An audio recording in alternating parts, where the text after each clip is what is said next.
We need to talk about this, the Duolingo end of year review. I know, I'm a little late, but I am confused and a little concerned because these stats demonstrate perfectly that Duolingo does not work to learn a language. Yet I see people out here posting these stat pages with pride as if they had accomplished anything. Like, don't get me wrong, I love the enthusiasm for language learning, but this is not something to be proud of. If we assume that these people use Duolingo because they actually want to learn a language, because why else would you download Duolingo? Anyways, in this video, I will address some of the most problematic areas of Duolingo, starting with number 1, the users. Yes, the Duolingo players. The average Duolingo user loves the idea of learning a language and is so excited to embark on this journey to fluency.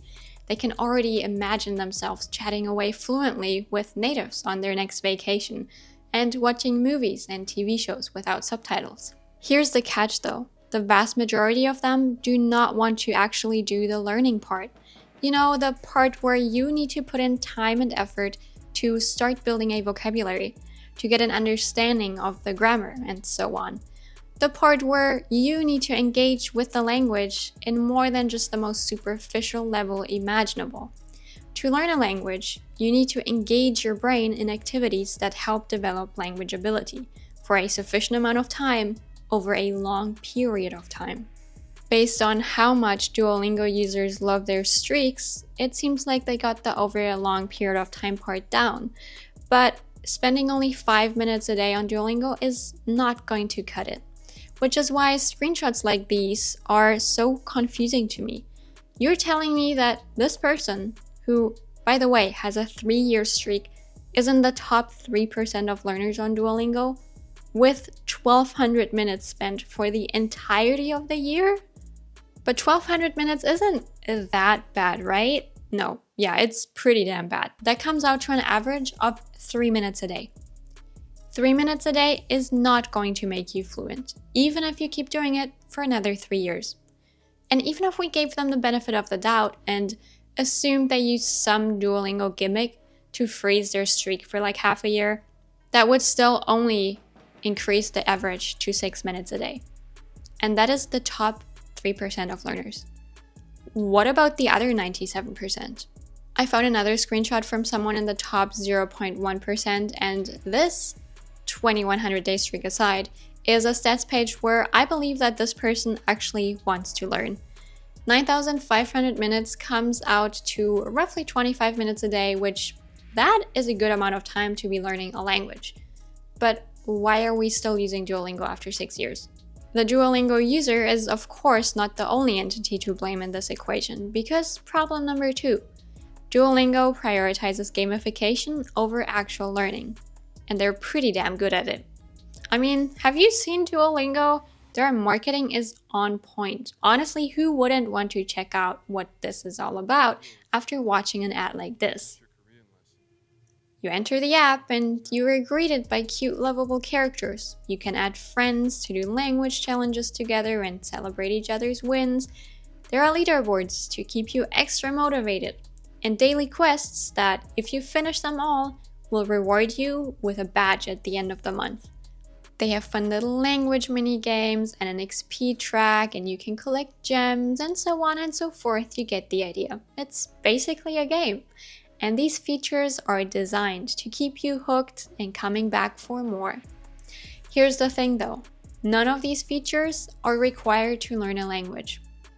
And none of them make you a better language learner. They just make you feel like one. And don't get me wrong, I'm not per se anti-gamification. I love a good challenge. I'm very competitive, and I think features like streaks and leaderboards can be a great way to track your progress, keep yourself accountable, and motivated. But they require us to be honest with ourselves. If you're not spending a significant amount of time and effort on learning a language, then playing one little minigame is not going to change anything. Your 979th day is not going to make any difference compared to the 950 days before that. These features are not proof of your progress unless you put in the time and effort to make progress. Speaking of progress, actually making progress with Duolingo is a lot harder than you might think. Because number 3, Duolingo's learning curve is a joke. We're gonna have to get into some math here to understand how truly terrible Duolingo's learning curve is. If you're spending on average 10 minutes a day on Duolingo, you might finish between 2 to 4 lessons. So probably not even one of these lesson blobs. But there are obviously multiple of these lesson blobs in each unit. So that leaves you reviewing the same 12 sentences with the same 5 new words for days on end. Making progress that way is arguably really slow. And that's how you end up with a 1-year streak and the same amount of words in your word count. No, seriously, go on Duolingo, check your word count, and let me know in the comments down below. I'm so curious. Anyways, to put that progress of learning 360 words into perspective, you could learn the same amount of words in a month using flashcards. Maybe 2 months if you're going really slow. So what to do instead? Unfortunately, the alternative of rushing through 1 unit at a time, just doing all lessons in one go, sounds equally bad and pretty time intensive.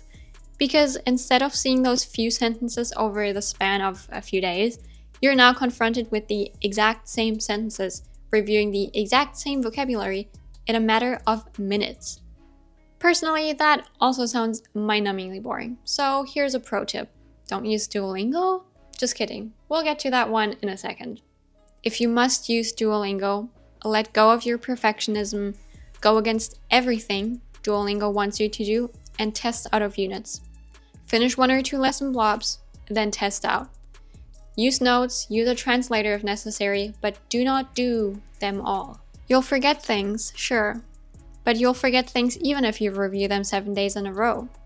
The natural repetition built into the Duolingo lessons will help you not forget everything. And you get to learn new things and make progress at the same time. But even with tricks like that, the Duolingo learning curve is comparatively slow. In the Japanese track, for example, you're supposed to learn 3,500 words spanning over 5 sections, which contain a total of 221 units.